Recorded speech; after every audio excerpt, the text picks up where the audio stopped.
नमस्कार, मैं doctor Lakshmikant Mishra, senior consultant Apollo hospital Bhubaneswar एवं डायरेक्टर सौंदर्य कॉस्मेटिक सर्जरी क्लिनिक भुवनेश्वर में स्थित है।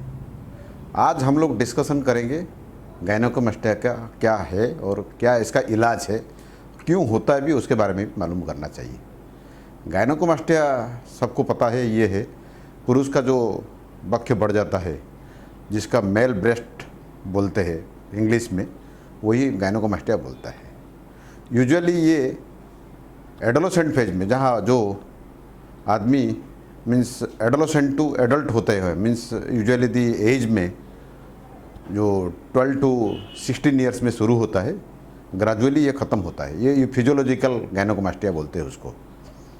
लेकिन ये जो गायनेकोमास्टिया कंटिन्यू करते हुए बाद में 16 साल के बाद भी, उसको पैथोलॉजिकल गायनेकोमास्टिया जो भी है, वो normally usually gynaecomastia is a benign condition, उसको कैंसर का कोई प्रॉब्लम भी नहीं है। लेकिन पुरुष लोग जब ये जो होता है ना, मेल का जो ब्रेस्ट होता है, उसमें बहुत तकलीफ़ होता है उन लोगों को। लाइक उनको सोसाइटी में मीन्स खाली चेहरा में जाने के लिए उनको ख़राब लगता है। इवन जो टाइट ड्रेस पहनते हैं उनको बहुत ख़राब लगता है।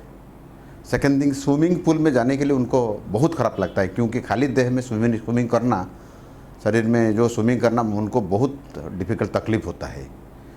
तो उनका फ्रेंड लोग में भी बड़ा प्रॉब्लम फेस करते हैं।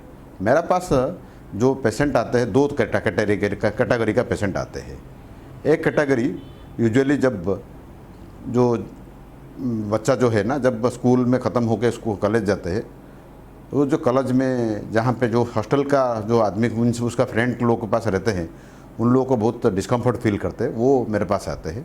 दूसरा कैटेगरी का जो पेशेंट है, मोस्टली जो मैरिज का पहले आते हैं, वहाँ पे मैरिज का अराउंड 5-6 महीने जब उनका एंगेजमेंट हो जाता है, उस कंडीशन में उनको बहुत प्रॉब्लम फेस करते हैं वो इसीलिए वो ब्रेस्ट मीन्स जो मेल ब्रेस्ट जो गायनेकोमास्टिया सर्जरी करने के लिए आते हैं।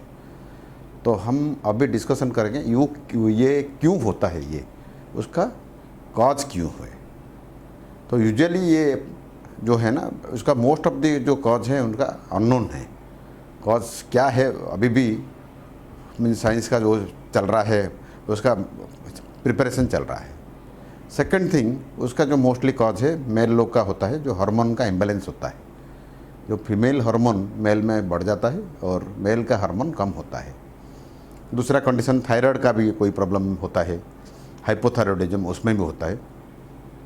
ब्रेन में हमारा एक हार्मोन का एक सेंटर है पिट्यूटरी, उसमें भी कुछ अबनॉर्मल होता है, तो लाइक ग्रोथ फैक्टर का, ग्रोथ हार्मोन का, ये सब कंडीशन में कॉमनली होता है। सेकंड थिंग, कोई पेशेंट का जो है कैंसर का बीमारी होता है, लाइक सिरोसिस ऑफ लीवर होता है, लीवर कैंसर है, टेस्टिकुलर कैंसर है, इन लोग का भी यही गायनेकोमास्टिया दिखाई देता है।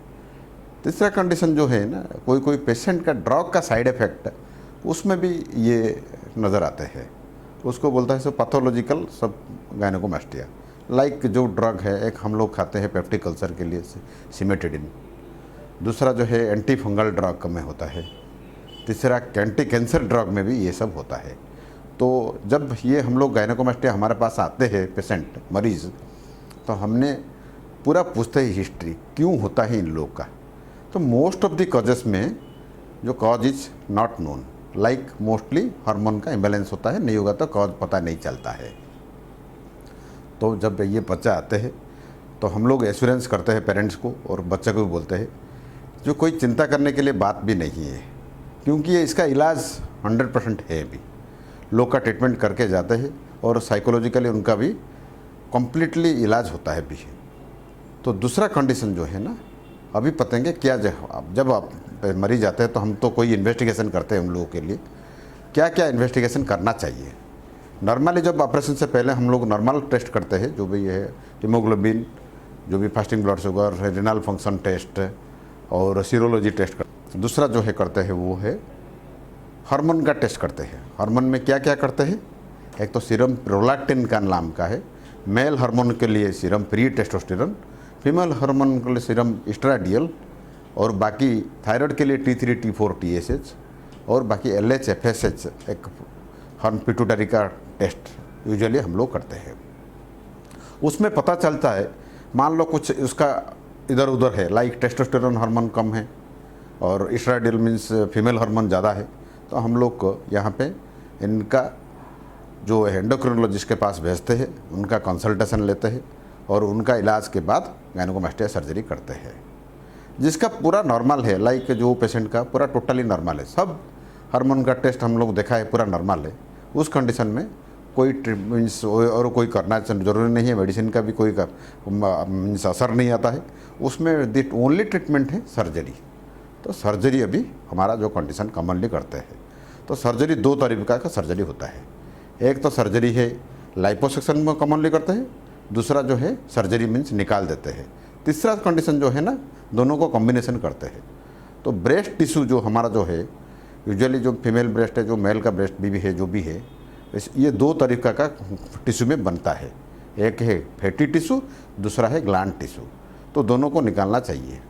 फैटी टिश्यू यूजुअली आसान से हम लोग लाइपोसक्शन में प्रोसीजर में निकाल देते हैं, लेकिन जो ग्लैंड है, तो ग्लैंड को निकालने के लिए हम लोग एक छोटा सा इंसिजन दे के वो निकालना पड़ता है, वो सर्जरी करके निकालना पड़ता है। वो दाग भी पता नहीं चलता है, और जो लाइपोसक्शन का जो छोटा सा इंसिजन है वो भी यूजुअली एक्जिला का नीचे, वो नीचे में छोटा इंसिजन करके हम लोग निकाल देते हैं। तो ये जो procedure almost 2 hours to 2.5 hours means दो कॉम्बिनेशन प्रोसीजर जो होता है। Liposuction almost around 15 to 20 minute का सर्जरी है, बाकी जो ग्लैंड निकालने के सर्जरी और उसको स्टिच करने के लिए ये अराउंड आसपास में 1.5 आवर लगता है। तो total surgery procedure around 2 to 2.5 hours लगता है। तो उसको हम लोग दो तरीक़ा से करते हैं। यूजुअली जो पेशेंट यूजुअली कोऑपरेटिव नहीं है, लाइक जिसको पेन सेंसिटिव ज़्यादा है, लाइक उसको एक भी टच करेंगे तो वो पेन कम, थ्रेशोल्ड बहुत कम है, उसमें हम लोग क्या करते हैं, जनरल एनेस्थेसिया में करते हैं। जो भी है एक प्रॉपर हॉस्पिटल में करना चाहिए जहाँ पे फैसिलिटीज़ ज़्यादा है, बच्चा है, वो करते हैं वहाँ पे विद प्रेजेंस ऑफ एनेस्थेसिया का सब टीम के साथ। दूसरा कंडीशन जो पेन थ्रेशोल्ड उनका ठीक है, वो टच मीन्स वेरी स्ट्रांग है, वो लोग हम लोग लोकल एनेस्थेसिया में प्रोसीजर करते हैं। लोकल प्रोसीजर में एडवांटेज क्या है, इमीडिएटली पेशेंट को 1-2 घंटे के अंदर हम लोग डिस्चार्ज कर देंगे। सेकेंड थिंग, उसका जो कॉस्ट अफोर्डेबिलिटी जो है, कॉस्ट भी थोड़ा कम हो जाता है। सेकेंड थिंग, वो भी उसको पता चलता है, पूरा डिस्कशन करते हैं भी, वो प्रॉब्लम ज़्यादा नहीं होता है, ये इमीडिएटली हो जाता है, कोई प्रॉब्लम नहीं है। अभी जो है ना लोकल प्रोसीजर का, ये भी 2 घंटे से 2.5 घंटे के अंदर से ख़त्म हो। ये सर्जरी का जो प्रोसीजर है अराउंड 2 आवर टू 2.5 आवर्स लगता है। और सेकेंड थिंग, अभी हम लोग डिस्कशन करेंगे कॉम्प्लिकेशन क्या क्या होता है इसमें। यूजुअली ये जो है ना गायनेकोमास्टिया सर्जरी का कॉम्प्लिकेशन ऑलमोस्ट बोलते हैं तो पूरा मिनिमल नील है, लेकिन जो भी सर्जरी में थोड़ा थोड़ा जो कॉम्प्लिकेशन है, लाइक उसमें कोई पेशेंट का ब्लीडिंग होता है, लाइक वो लोग उनको जो बोलते हैं कोई प्रिकॉशंस फॉलो करने के लिए, लाइक हैवी चीज़ उठाने करने मना करते हैं, मान लो वो उठा लेंगे तो इसमें ब्लीडिंग होता है। Second thing, chance of infection भी वेरी मिनिमल है, लेकिन कोई around below less than 1% condition में हम लोग देखा है इन्फेक्शन। सेकेंड थिंग, कभी कभी जो बड़ा ब्रेस्ट है, जो लोग जो ग्रेड 3 टाइप का है, जो ग्रेड 3 टाइप है, उसमें थोड़ा ब्रेस्ट का एसिमेट्री लगता है, मीन्स जो राइट एंड लेफ्ट का देखोगे तो कंपैरिजन करोगे तो थोड़ा सा डिफरेंस लगता है। और कोई पेशेंट का निप्पल का सेंसेशन थोड़ा प्रोलॉन्ग रहता है, 3-4 महीना 6 महीने के अंदर से दोबारा आ जाता है। ये थोड़ा सबसे कॉमन वेरी मिनिमल कॉम्प्लिकेशन हमने नोटिस किया है।